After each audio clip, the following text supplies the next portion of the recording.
ಇಂದು KPCC ಕಚೇರಿಯಲ್ಲಿ ಅನ್ಯ ಪಕ್ಷಗಳ ಮುಖಂಡರು ಹಾಗೂ ಕಾರ್ಯಕರ್ತರು ಕಾಂಗ್ರೆಸ್ಗೆ ಸೇರ್ಪಡೆಗೊಂಡಿದ್ದಾರೆ. ಜೆಡಿಎಸ್ ಪಕ್ಷದ ಮಾಜಿ ವಿಧಾನ ಪರಿಷತ್ ಸದಸ್ಯ ಮರಿತಿಬ್ಬೇಗೌಡ, ಅಪ್ಪಾಜಿಗೌಡರು, ಮಾಜಿ ಶಾಸಕ ಎಂ ಶ್ರೀನಿವಾಸ್, ಬಿಬಿಎಂಪಿ ಮಾಜಿ ಸದಸ್ಯರಾದಂತಹ ಆಶಾ ಸುರೇಶ್ ಸೇರಿದಂತೆ ಹಲವಾರು ಸಿಎಂ ಸಿದ್ದರಾಮಯ್ಯ ಮತ್ತು ಡಿಸಿಎಂ ಆಗಿರುವಂತಹ ಡಿಕೆ ಶಿವಕುಮಾರ್ ಅವರ ಸಮ್ಮುಖದಲ್ಲಿ ಇಂದು ಅಧಿಕೃತವಾಗಿ ಪಕ್ಷವನ್ನು ಸೇರ್ಪಡೆಗೊಂಡಿದ್ದಾರೆ.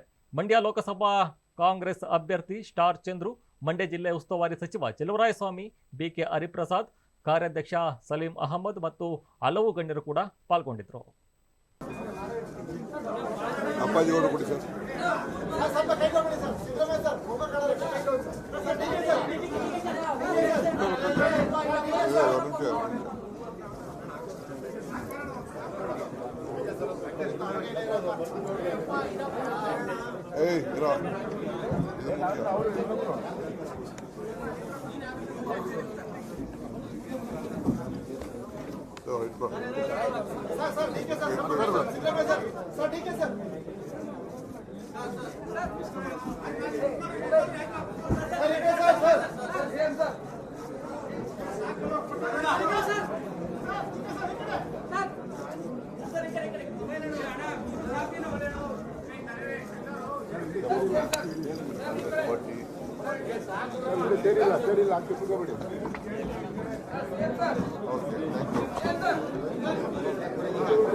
ಸರ್